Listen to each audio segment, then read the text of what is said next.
आपका स्वागत है हमारे खास कार्यक्रम गाय का मौलिक अधिकार। जहां इलाहाबाद हाईकोर्ट ने एक महत्वपूर्ण फैसले में कहा है कि गाय का भारतीय संस्कृति में महत्वपूर्ण स्थान है। गाय को भारत देश में मां के रूप में माना जाता है और देवताओं की तरह उसकी पूजा होती है, इसलिए गाय को राष्ट्रीय पशु का दर्जा दिया जाना चाहिए। कोर्ट ने कहा कि गाय के संरक्षण को हिंदुओं का मौलिक अधिकार में शामिल किया जाए। अब कोर्ट के इस फैसले पर राजनीति शुरू हो गई है और राजनीतिक प्रतिक्रियाएं भी लगातार आ रही हैं। समाजवादी पार्टी की तरफ से अनुराग भदौरिया ने कहा है कि गाय हमारी माता है, लेकिन जब से बीजेपी सरकार में आई है गाय दर दर भटक रही है। बीजेपी गाय पर राजनीति तो कर सकती है पर उसका संरक्षण नहीं कर सकती। यूपी के मंत्री यूपी सरकार में जो मंत्री है मोहसिन रजा, उन्होंने कहा है कि गाय के संरक्षण को लेकर बीजेपी सरकार संकल्पित है। उनके रखरखाव से लेकर संरक्षण तक सरकार ने कदम उठाए हैं। हम कोर्ट के सुझाव का स्वागत करते हैं क्योंकि गाय प्रदेश ही नहीं देश के लिए भी पूजनीय है। वहीं कांग्रेस प्रवक्ता सुरेंद्र राजपूत ने कहा है कि गौ संरक्षण पर हाईकोर्ट के फैसले को गंभीरता से लेने की जरूरत है। बीजेपी इसे संवैधानिक तौर पर ले। यूपी में गोवंश पर रोक है, गोवंश के वध पर रोक है, लेकिन गोवा और असम में छूट है। इसका एक राष्ट्रीय स्वरूप होना चाहिए।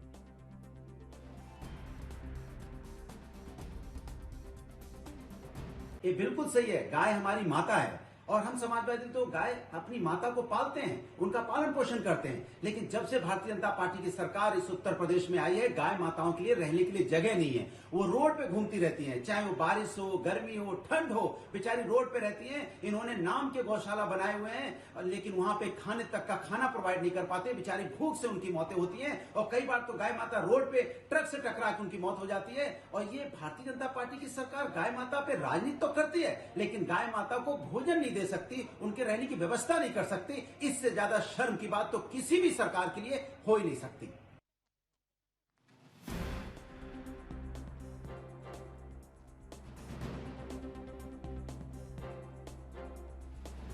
तो गाय को लेकर एक बार फिर से राजनीतिक हलचल तेज हो गई है। इलाहाबाद हाईकोर्ट के एक कमेंट को लेकर अब ये राजनीतिक फिर शुरू हो गई है। इलाहाबाद हाईकोर्ट ने साफ तौर पर कहा है कि गाय का भारतीय संस्कृति में महत्वपूर्ण स्थान है। गाय को भारत देश में मां के रूप में जाना जाता है, देवताओं की तरह उसकी पूजा होती है, इसलिए गाय को राष्ट्रीय पशु का दर्जा दिया जाना चाहिए। कोर्ट ने केंद्र में जो इसमें मोदी सरकार है उसको निर्देश दिया है कि आप इसको विचार करिए कि राष्ट्रीय पशु का दर्जा दे दिया जाए। इसके बाद से राजनीतिक सरगर्मियां तेज हो गई हैं। तमाम जो पार्टी के नेता हैं वो एक दूसरे पर बार पलटवार करने लगे हैं। सबसे पहले समाजवादी पार्टी की प्रतिक्रिया आई और समाजवादी पार्टी के प्रवक्ता अनुराग भदौरिया ने साफ तौर पर कहा कि गाय हमारी माता है, लेकिन जब से बीजेपी सरकार में आ गई तब से गाय दर दर भटक रही है। बीजेपी गाय पर राजनीति कर सकती है लेकिन उसका संरक्षण नहीं। वहीं यूपी सरकार में मंत्री मोहसिन रजा का साफ तौर पर कहना है कि गाय के संरक्षण को लेकर बीजेपी सरकार संकल्पित है और उसकी रखरखाव से लेकर संरक्षण तक के सरकार ने कदम उठाए हैं। हम कोर्ट के सुझाव का स्वागत करते हैं क्योंकि गाय प्रदेश ही नहीं देश के लिए भी पूजनीय है। कांग्रेस पार्टी की तरफ से भी लगातार बयान आया है। सुरेंद्र राजपूत का कहना है कि गौ संरक्षण पर हाईकोर्ट का जो कमेंट आया है उसको गंभीरता से लेने की जरूरत है। बीजेपी इसे संवैधानिक तौर पर ले, और साथ ही उन्होंने कटाक्ष भी किया कि यूपी में गोवंश के वध पर रोक है लेकिन गोवा और असम में छूट है। इसका एक राष्ट्रीय स्वरूप होना चाहिए। तो एक बार फिर से गाय को लेकर जो सरगर्मी है वो तेज होती हुई देखी जा रही है और जब 7 राज्यों में चुनाव होने वाले हैं ऐसे में ये गाय के ऊपर इलाहाबाद हाईकोर्ट का कमेंट काफी ज्यादा अहम रहने वाला है।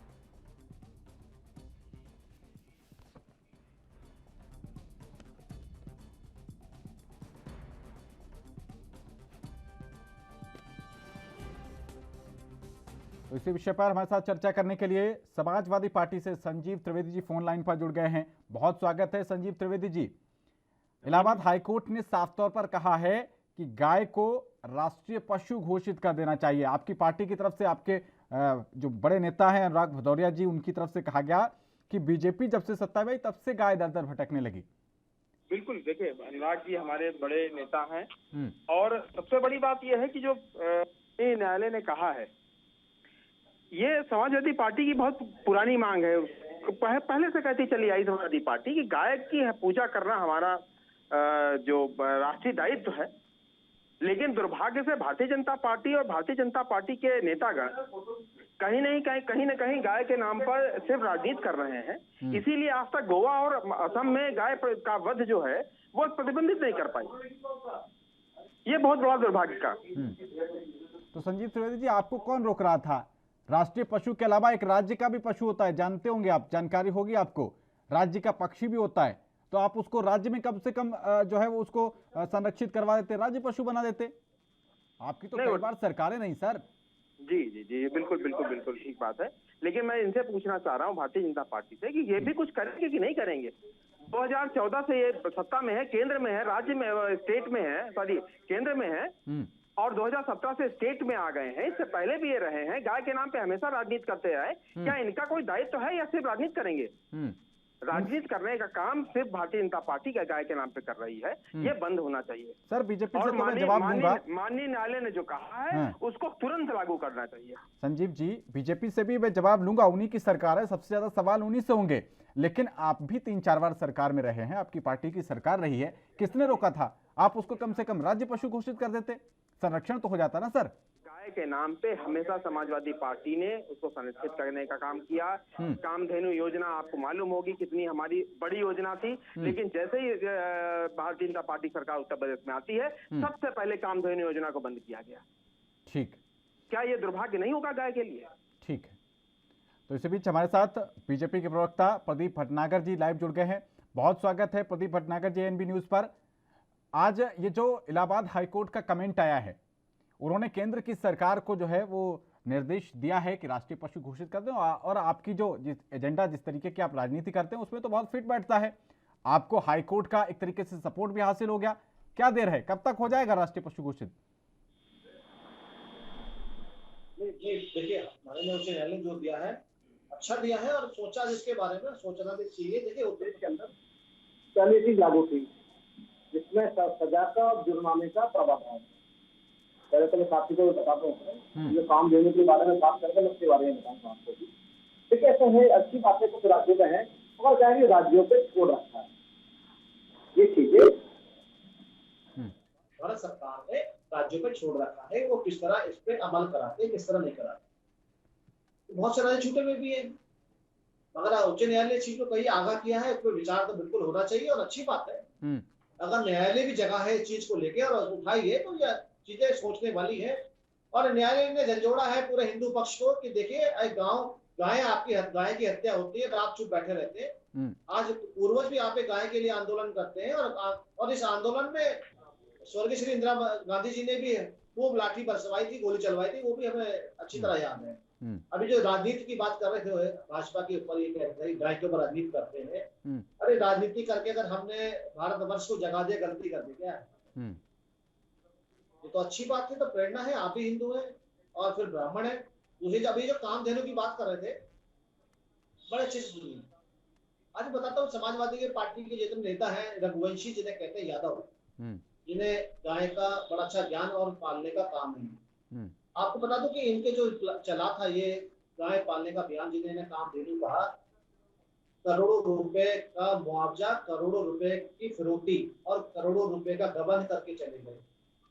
ऐसे बहुत बड़ा डाटा है उत्तर प्रदेश सरकार के ऊपर, जिन सरकार के पास इन्होंने गाय के नाम के ऊपर जो इनको लोन या सब्सिडी दी थी, वो भाग गए पैसा लेके। इस चीज का जवाब नहीं देंगे। कामधेनु चलाई इन्होंने, और कामधेनु में क्या फायदा क्या नुकसान हुआ, कभी इस चीज का आकलन नहीं करा। अगर सोचते होते तो अच्छा विफलता ही नहीं मिलती। ठीक है, आप गौ माता पे चिंतित हुए, कामधेनु बनाया, इसके लिए धन्यवाद, क्योंकि आप तो केवल एक वर्ग की राजनीति करते हैं। ये बड़ा अफसोस की बात है। ठीक है प्रदीप जी, 2 मिनट बिल्कुल बिना रोक टोक के अनइंटरप्टेड टाइम दिया आपको। आज आप भी जो है अभी भी दूसरी पार्टियों पर आप कटाक्ष कर रहे हैं कि इन्होंने ये गड़बड़ घोटाला किया, इन्होंने घोटाला किया। पहली चीज तो ये कि अगर इन्होंने किया, आपकी सरकार है, सारी एजेंसियां हैं, केंद्र में भी आपकी सरकार है, डबल इंजन की सरकार है, ऐसे भ्रष्टाचारियों को, ऐसे घोटालेबाजों को पकड़ने से किसने रोका है? आप 2-4 नाम मुझे गिना दीजिएगा कि समाजवादी पार्टी के इन घोटालेबाजों को आपने जेल में भेज दिया। दूसरी बात, आप बात कर रहे थे जो करपात्री जी की, कि इंदिरा गांधी जी के टाइम पर करपात्री जी महाराज जो इसीलिए वो भी राष्ट्रीय पशु घोषित कराना चाहते थे, और वो वहां पर मांग के लिए संसद भवन की तरफ कूच कर रहे थे, तो उनके ऊपर लाठियां चली थी। सर, आपको तो बिल्कुल फ्री हैंड मिल गया। इलाहाबाद हाईकोर्ट ने साफ तौर पर कह दिया, अब आपको कुछ कहने की नहीं सर, करने की घड़ी है ये। कुछ कर डालिए। और वही मैंने आपसे पूछा कि कब तक हो जाएगा, जिस पर आप साफ साफ जवाब नहीं दे पा रहे। नहीं बताओ सकते कि 2005 में सुप्रीम कोर्ट ने इस चीज के बारे में कही थी कि राज्यों को सोचना चाहिए इसके बारे में, और केंद्र सरकार के बारे में। केंद्र सरकार ने राज्यों को छोड़ रही चीजों को कि आप अपने राज्य के मुताबिक जो चीज है उसको अमल कीजिए। और ऐसा नहीं है काफी राज्यों में प्रतिबंध है, ऐसा नहीं है, करीब 11 राज्यों में प्रतिबंध है। बाकी इस चीजों पे बिल्कुल गौ माता को राष्ट्रीय पक्षी घोषित राष्ट्रीय पशु घोषित करना चाहिए, और इसका समर्थक बिल्कुल है। ठीक है, करना चाहिए, लेकिन करेगा कौन? करना चाहिए लेकिन करेगा कौन प्रदीप जी? करेगी सरकार। जब लोकसभा राज्यसभा चलेगी तभी पारित होती सब चीजें। आपने देखा कि ये सत्र कैसे चला, कितना नुकसान हो, वो भी हमने आपने देखा। चीजें बहुत सी थी जो पार्लियामेंट के अंदर रखनी थी और पास होनी थी, और जो किस तरह काम चला हमने आपके सामने बैठ के बहुत इस तरीके से देखा क्या हुआ। ठीक है, आते हैं आपके पास। संजीव त्रिवेदी जी, साफ तौर पर आरोप लगा रहे हैं कि कामधेन योजना आप लोगों ने इस वजह से शुरू की थी ताकि आपके जो पार्टी से जुड़े हुए नेता हैं, आपके जो करीबी नेता हैं, उनको लाभ मिल सके, और उन्होंने कामधेनु योजना में घोटालेबाजी की। ये इसके अलावा इनके पास बोलने के लिए कुछ है नहीं। इससे ज्यादा और कुछ हो नहीं सकता है कि इस तरीके की बातें करके ये जनता को बरगलाना चाह रहे हैं। अगर इनको लगता है कि कहीं घोटाला हुआ है तो इनके पास सारी जांच एजेंसियां हैं। टीवी पे बोलने से ज्यादा अच्छा ये है कि इनको अपनी एजेंसियों के माध्यम से उसकी जांच करानी चाहिए, और जिन लोगों ने भी ऐसा काम किया है उनको दंडित करना चाहिए। ये टीवी पे बैठ के जो एक बड़ी बड़ी बातें कर रहे हैं, इसका कोई महत्व नहीं है। आज इनको ये बताना चाहिए कि जैसे माननीय न्यायालय ने कहा कि गाय को प्रतिबंधित, गाय का वध प्रतिबंधित होना चाहिए, ये गोवा और आसाम में कब प्रतिबंधित कर रहे हैं, और राष्ट्रीय पशु कब इसको घोषित कर रहे हैं। ये ज्यादा बातें ना करें, ये सिर्फ इतना बता दें कि किस दिन, इस तारीख को यहाँ आसाम और गोवा में गाय का वध प्रतिबंधित हो जाएगा और राष्ट्रीय पशु गाय हो जाएगी। ये बता दें आज आपके सम्मानित चैनल के ऊपर, वरना भारतीय जनता पार्टी की सारी बातें जो है खोखली, वैसे पहले झूठ बोलते आए हैं वैसे ही झूठ बोल रहे हैं।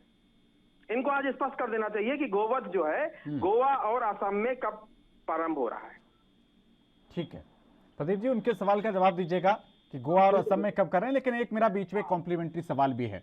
दरअसल एक जमीनी हालातों पर आते हैं। जमीनी हालातों पे आपने देखा होगा कई जगह रिपोर्ट होती है, ट्रक पकड़े जाते हैं, गौवंश उसमें भरे हुए होते हैं, ठूस के भरे हुए होते हैं, और जब वो पकड़ा जाता है ना तो उस ट्रक की चोरी की रिपोर्ट किसी और थाने में बैकडेट में लिखी हुई होती है। सर ये पूरा सिंडिकेट चल रहा है, आप समझ रहे हैं ना। भारत की बॉर्डर से बांग्लादेश के लिए वहां पर भी अवैध रूप से गौवंशों की सप्लाई होती है। ये एक बहुत बड़ा सिंडिकेट चल रहा है। 5, 6, 10 हजार 8 हजार में गाय कोई खरीद लेता है और बाद में उसको स्लॉटर हाउस में ले जाके कई गुना 25-30 हजार तक उसकी जो है कीमत वसूल की जाती है। ये सिंडिकेट पर कोई चोट करेंगे आप? बिल्कुल आप सही कह रहे हैं। पहले मैं थोड़ा सा इस बात का जवाब दूँ। जब 2022 के बाद जब भारतीय जनता पार्टी की पूर्ण सरकार आई थी ना, जैसे माननीय आजम खान जी हवा काट रहे हैं, इस तरीके से बहुत सारे तैयार हो जाएंगे समाजवादी पार्टी के जाने के लिए। पहले तो बता दूं चीज के बारे में, घोटाले बारे और सारी चीजें 2023 में हम आप बैठ के खुद देखेंगे और इनके विषय में देखेंगे और ओपनली देखेंगे। मैं अभी बता रहा हूँ एडवांस में, अभी जो चीजें कर रहे हैं ना सामने क्यों मिला रहे हैं। पहले चीज, दूसरी चीज आपने बहुत अच्छी बात करी आसाम के बारे में। ठीक है, आसाम और बांग्लादेश बॉर्डर पे बहुत ज्यादा गायों की तस्करी हो रही है और हो रही थी, अब नहीं हो रही थी। नहीं सर रोके, आप सही बोल गए, अभी भी हो रही है।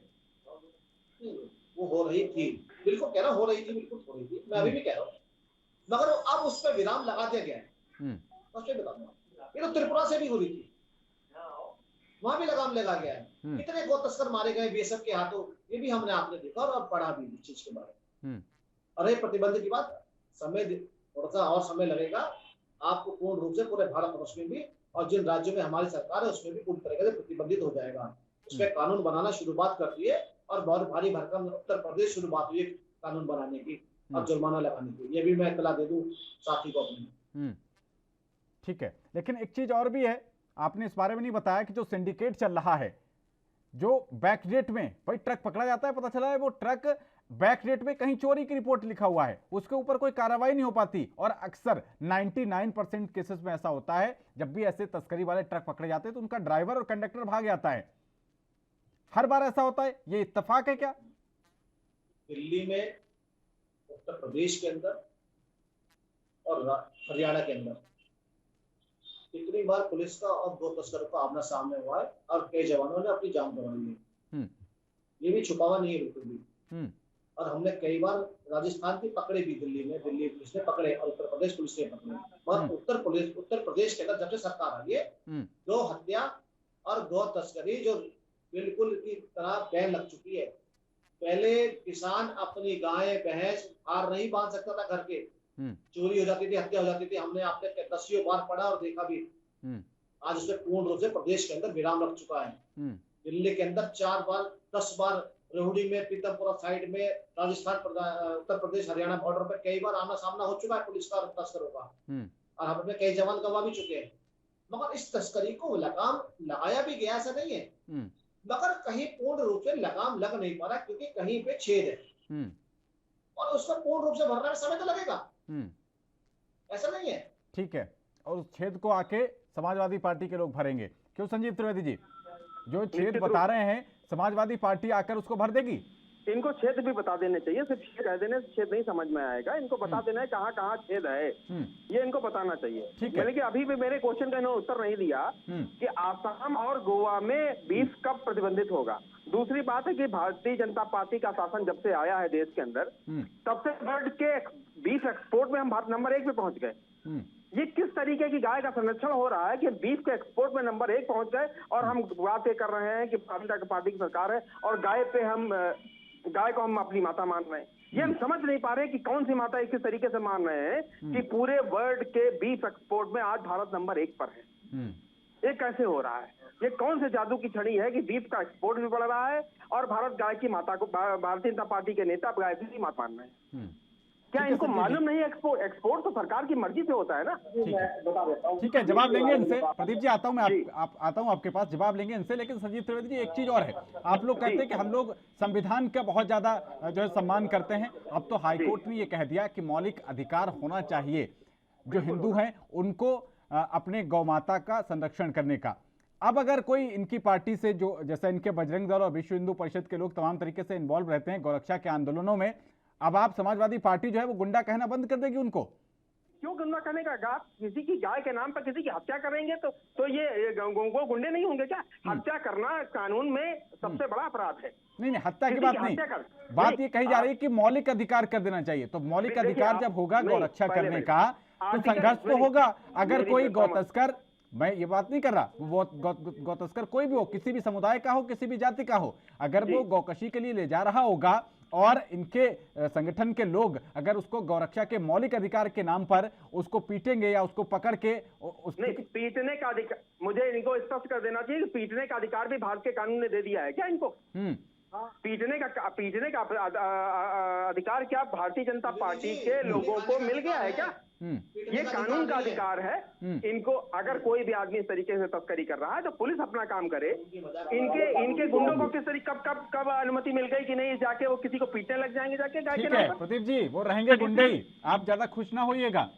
दूसरी बात है पवन जी, और बात मैं कह रहा हूँ जो कंप्लीट कर लीजिए। बात कर रहे हैं, आर्टिकल 48 में पहले से संविधान में दिया गया है। गाय का संरक्षण कोई नई बात नहीं है। गाय के संरक्षण के लिए आर्टिकल 48 में पहले से लिखा गया है कि गाय को संरक्षित करना है। लेकिन दुर्भाग्य से केंद्र की सरकार अभी तक ये काम नहीं कर पा रही है। इसीलिए माननीय हाई कोर्ट ने ये कहा है कि गाय को संरक्षित करना है और गाय को राष्ट्रीय पशु घोषित कर दिया जाए। लेकिन आपके भैया जी वो भी तो इस समय सदन के सदस्य हैं, उनको एक प्राइवेट मेंबर बिल ले आना चाहिए था। वही कह देते कि हाँ हम इस मुद्दे पर आगे बढ़ रहे हैं, तो इनको कहना चाहिए कि हम नहीं कर पा रहे हैं, इसलिए समाजवादी पार्टी करे। निश्चित रूप से समाजवादी पार्टी प्राइवेट बिल लाएगी, लेकिन आज पहले ये बताए ना कि ये लाएंगे कि नहीं लाएंगे, ठीक है, करेंगे कि नहीं करेंगे? प्रदीप जी बताइए, करेंगे कि नहीं करेंगे? नहीं तो उसके बाद फिर Samajwadi party private member bill की तरफ आगे बढ़ेगी। मतलब ये तो है कि अब गाय को लेकर पक्ष और विपक्ष वो दोनों एक ही मुद्दे पर सहमत दिखाई दे रहे हैं, और जिस मुद्दे पर पक्ष और विपक्ष दोनों सहमत हो उसमें तो वो चटपट, जैसे वो कहावत है ना, चट बंगनी पट ब्याह, तुरंत कानून बन जाना चाहिए। कहता रहा हूँ, समाजवादी पार्टी के लोगों ने आज तक अगर प्रदेश के लिए किसी कानून के बारे में पूर्ण रूप से समर्थन किया हो या लिख के दिया हो कि ये कानून बनना चाहिए तो बताएं। गिनती के 2-3 सांसद है, वो भी नहीं आते। ठीक है, जहाँ आदरणीय लोग अखिलेश जी यहाँ से सांसद हैं, वहाँ खुद उनके गुमशुदगी के पोस्टर लगे हुए। ये क्या कानून की बात करेंगे? इन्होंने इतने शोल्डर हाउस उत्तर प्रदेश के अंदर खुलवा दिए थे, उसके बारे में बताएंगे नहीं। ये जो खुली छूट दे रखी थी। ये जो बीफ की बातें बता दूं मैं कि वो बीफ की बातें प्रतिबंधित उत्तर प्रदेश में कर दिया गया है, और जो अब जो कट रही है वैसे कट रही थी, उसमें भी एक समय और एक कंट्रोल लगा दिया गया है। जो आप लोगों ने खुली छूट दे रखी थी इस चीज के बाद, और जो आसाम की आप बात करते हैं ना, ये आसाम और गोवा की, ये भी बता दो कि गोवा में भी अब बैन लग चुका है। जो ठग अपना काम करे वो भी खत्म हो जाएंगे, और आसाम के अंदर जो तस्करी रोकी गई है वो भी बहुत जल्दी आपको शुभ समाचार मिलेगा कि पूर्ण रूप से बैन लग चुका है, और क्या जुर्माना और क्या प्रावधान है वो भी आप पढ़ लेना। ये भी आपको मैं आश्वस्त कर दूं चीज के नहीं, बहुत जल्द और आप जो यहाँ मुझे कुछ बता देते हैं, भारतीय जनता पार्टी के नेता बता देते हैं कि वो बहुत जल्द कब तक। भाई कहावत आ गई कि बैन तो लगाएंगे लेकिन तारीख नहीं बताएंगे, जैसे आप पूछते थे उस समय कि मंदिर तो बनाएंगे लेकिन तारीख नहीं बताएंगे, फिर से वही आ रहा है कि बैन तो लगाएंगे लेकिन तारीख नहीं बताएंगे। पवन पांडे जी तारीख भी बताएंगे। आप भी बिल्कुल आप नारे पे आ रहे हो कांग्रेस समाजवादी पार्टी के, मंदिर वही बनाएंगे तारीख नहीं बताएंगे। तारीख बड़ी पता लगी तो खुजली हो गई, इनके क्या बताऊं दाने निकल आए, बैठे नहीं जा रहा कुर्सियों पे। ऐसे ही फिकर लगेंगे, थोड़ा विस्फोट होते ऐसा होना, ये सब बीमार हो गए कई पेशेंट, क्योंकि आजकल वैसी बीमारी चल रही है आजकल। आता हूं संजीव जी आपके पास, आता हूं। हमें भी जरूरत है, हम भी देख रहे हैं विपक्ष को वायरल ना चढ़ जाए, इन चीजों में हौले हौले सारे काम होते हैं। ठीक है प्रदीप जी, एक और चुनौती होगी, थोड़ा बुनियादी चीजों पर आते हैं। एक चुनौती और होगी जब गौवंश के ऊपर जब गौरक्षा का अधिकार होगा, एक तरीके से जब इनकी आबादी बढ़ेगी, उस समय आपने देखा है कि अब कृषि जो हमारी है वो यांत्रिक हो गई है, मशीनीकरण हो गया है उस कृषि का, बैलों की कोई उपयोगिता बची नहीं। गाय की उपयोगिता तो है, चलिए कि वो दूध के लिए उसका उपयोग हो जाएगा, और आजकल जिस तरीके से महंगाई बढ़ रही है, कोई अपने खूंटे पर बैठकर अब खिलाना नहीं चाहता, और इसी वजह से अगर आप ग्रामीण इलाकों में देखेंगे तो 1,000 2,000 गायों के झुंड हो गए हैं। यूपी में तो नीचे बेल्ट में ये भी कहावत चल रही है, बहुत जगह दबी जुबान में और कुछ जगह खुले रूप में भी, कि बीजेपी की सरकार गाय ने बनाई और गाय ही बिगाड़ेगी, ये भी बात चल रही है। क्योंकि किसान जो है, मैं आपको व्यक्तिगत रूप से बताऊं, मैं अपने गांव का आंखों देखा किस्सा बता रहा हूं। शादी होके आई है घर में, और दूल्हा सुहाग रात को, सर ईमानदारी से बता रहा हूं, खेत पे जाके अपने फसल की रखवाली करने उसको जाना पड़ा, क्योंकि गायों का 1,000 रुपए का झुंड आता था। सर वो हालात बना दिए हैं इस समय उत्तर प्रदेश में। इन ये जो गाय हैं एक तरीके से आवारा हो गई, जिनको छोड़ दिया गया है। ये भी एक बुनियादी समस्या है, इसके लिए आपको कोई एक रूपरेखा बनानी पड़ेगी। पहले तो आप दोष किसको देना चाहेंगे? मैं थोड़ा सा ये भी आपसे माध्यम सुनना चाहूंगा कि दोष किसको, पहले नंबर 1 पे किसको देना चाहेंगे दोष? जो हजारों गाय की आप बात कर रही है जी, कि दूध निकाला और छोड़ दिया। अगर गाय में दूध, वही चुनौती बता रहा हूँ कि ये चुनौती भी आपके सामने होगी। शादी के बाद जो रक्षा करने गया अपने फसल की, क्या उससे पूछा तूने गाय छोड़ी थी कभी? हम सब, आपका कर्तव्य, हम सबका कर्तव्य चीजों को देखने का। तो एक गांव के अंदर जो ये मानसिकता है ना छोड़ने की गाय के, इस चीज को कहीं पूर्ण रूप से ठीक करने वाली बात है। क्योंकि उत्तर प्रदेश सरकार ने बहुत गाय के ऊपर काम भी किया, ऐसा नहीं है। और समाजवादी ने बड़ा कहा कि बैल पकड़ रहे हैं पुलिस, और गाय पकड़ रही है पुलिस से भगा रही है, बहुत कुछ देखा, बड़ा मजाक भी उड़ाया। और आज इस बात का अगर आप भी व्याख्यान कर रहे हैं खेतों का, और मैं भी सुन रहा हूँ चीज के बारे में, ये बहुत एक गंभीर विषय है। ये जब किसान फसल उगाता है, उसकी पूर्ण फसल बड़ी हो जाती है, और गाय आकर रौंद के चली जाती है उसके दिल से पूछिए। देखिए प्रदेश सरकार ये नहीं काम नहीं कर रही है, प्रदेश की सरकार बिल्कुल काम कर रही है, मगर लेकिन उत्तर प्रदेश की जनता का भी काम है ना, कर्तव्य। जो नेता है विपक्ष के हो चाहे पक्ष के हो, उनका भी काम है जागरूक करने का। जनता तो उत्तर प्रदेश की हमारी है, हम उससे वोट लेते हैं, शासन चलाते हैं, तो हमारा सबका कर्तव्य नहीं है क्या? अभी बोलते हैं त्रिवेदी जी सरकार बैठी है क्या कर रही है? आप सरकार में रहे, और अभी भी सरकार में आप हैं, अभी भी सांसद के आपके भी हैं, विधायक आपके भी हैं, दुनिया भर के मेंबर चेयरमैन आपके भी हैं। ठीक है, क्या करेंगे वो और क्या करते हैं वो? ठीक है संजीव त्रिवेदी जी, ठीक है संजीव त्रिवेदी जी, अगर इसी बुनियादी मुद्दे पर देखा जाए कि जनता आपको कुर्सी पर सत्तासीन कर देती है, अखिलेश यादव जी को मुख्यमंत्री बना देती है, किस तरीके से देखेंगे ये बुनियादी समस्या जो एक पैदा हो रही है? अगर उनको खुला छोड़ दिया जाता है तो वो फसल चढ़ जाते हैं, और उसके लिए जब आरी वाले तार लगा दिए जाते हैं तो वो घायल हो जाते हैं, जगह जगह वो घायल अवस्था में घूमते हैं, वो भी बहुत ज्यादा दुखदायी लगता है। संजीव त्रिवेदी जी। जी, इसके लिए एक सरकार को बहुत ईमानदारी से गाय पालक जो भी किसान हैं हमारे, उनको कुछ भत्ते की व्यवस्था करनी चाहिए, जिसके कारण जो बूढ़ी गायें या बूढ़े बैल जिनकी आप बात कर रहे हैं जो अनुपयोगी हो गए हैं, उनका चारा वो नहीं खिला पाते हैं किसान लोग। ऐसी स्थिति में सरकार को आगे आना चाहिए और सरकार को उनको प्रोत्साहित करने का कार्य करना चाहिए, वरना ये दुर्भाग्य होगा कि एक किसान एक तरीके से टूटता चला जा रहा है। ठीक है। और उसके लिए सरकार अगर आगे नहीं आती है तो कौन आगे आएगा? इसलिए सरकार को बहुत ईमानदारी से ऐसे गाय पालकों को प्रोत्साहित करने का कार्य करना चाहिए। जब तक प्रोत्साहित नहीं करेंगे तब तक उसका पूरा उपयोग नहीं हो पाएगा, जिस तरीके से माननीय न्यायालय ने कहा। संजीव त्रिवेदी और प्रदीप भटनागर जी, आप दोनों का एनबी न्यूज से जुड़ने के लिए। तो सवाल अभी भी वही बरकरार है कि गाय का मौलिक अधिकार, जिसको लेकर इलाहाबाद हाईकोर्ट ने कहा है कि इसको राष्ट्रीय पशु घोषित किया जाए। राजनीति शुरू हो गई है, लेकिन इसको लेकर अभी भी जिस तरीके से विवादित विषय ये रहा है, क्या कोई यूनिवर्सल पॉलिसी पूरे देश के लिए बन पाएगी? ये एक बड़ा सवाल है, उस पर रहेगी एनबी की नजर।